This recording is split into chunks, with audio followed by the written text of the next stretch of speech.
Now this is the second part of the chapter, that is working with functions in Python. In this part you will learn to define the functions.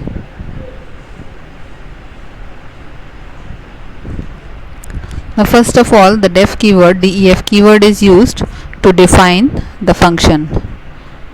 You will see in the syntax that after def keyword you have to write the name of the identifier, name of the function, followed by the parameters which are optional, and then the colon sign, and from the next line you have to write the statements that are within the function's body, and they are to be written with the indentation. So this is the syntax of the function definition. So see, function definition begins with the def keyword. This is the def keyword, and then function name, and then within round bracket you write the parameters.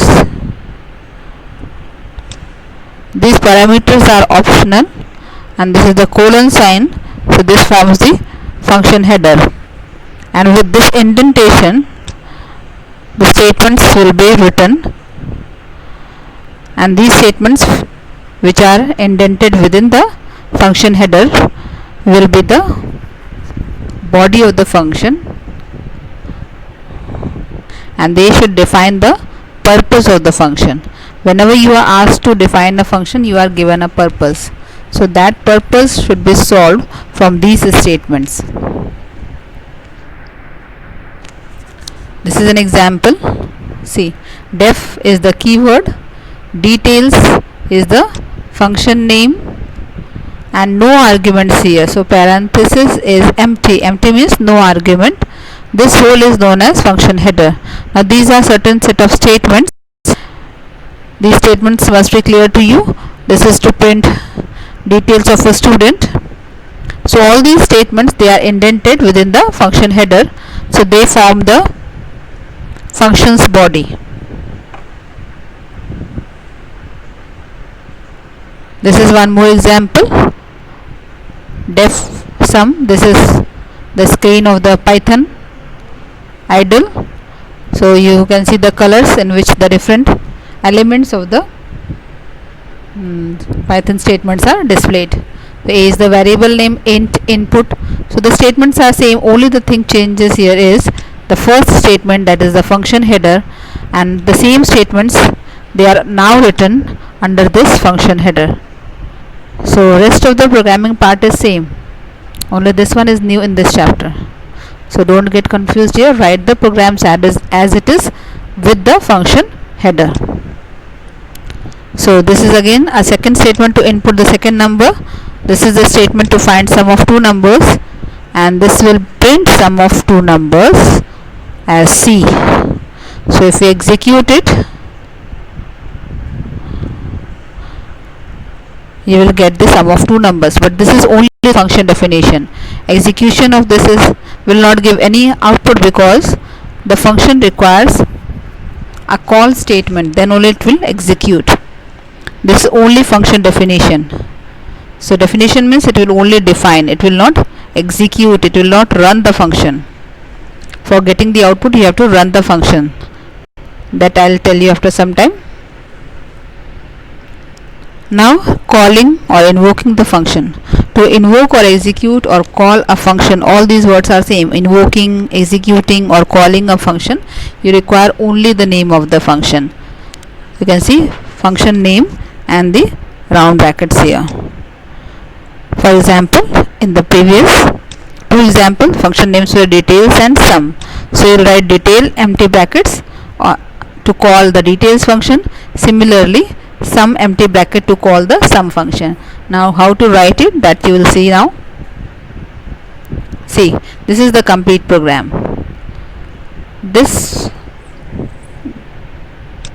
part is same, which you have seen in the previous slides. This is the new statement and it is the function call statement. Now it is a complete program, that is function definition and function call.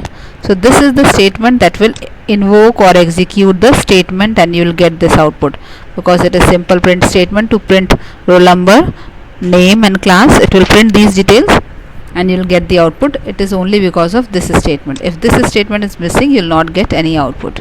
So this is function call statement. Similarly, in this example also, these are the function definition statements, and this is the statement that will call or invoke the function. So when you execute it, you will get the output like this. Enter any number.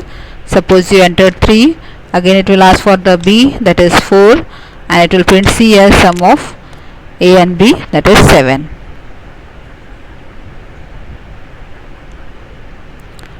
This is one more example where the argument has been used. Now you can have any argument within the round bracket, radius.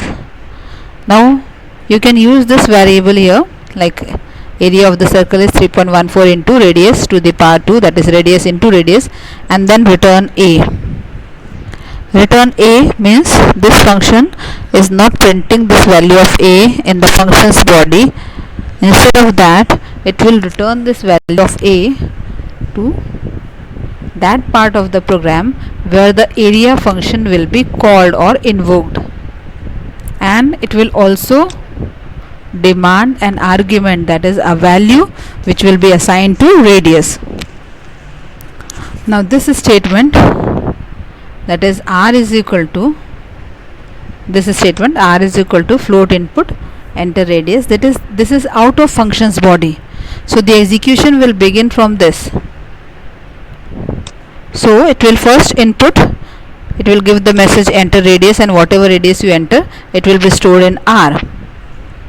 And then next this line will execute. It is a print statement. It is a statement that is having multiple purpose.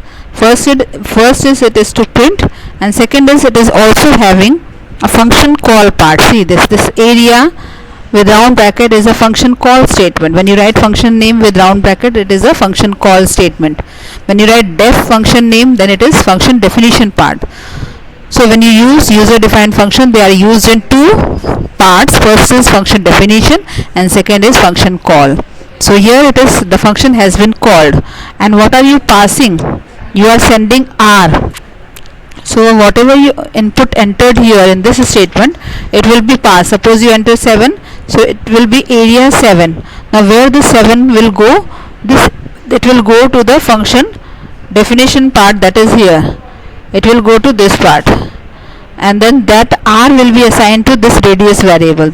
So the value of radius will become 7, and it will use this 7 here in place of the radius variable and calculate the area in the variable a.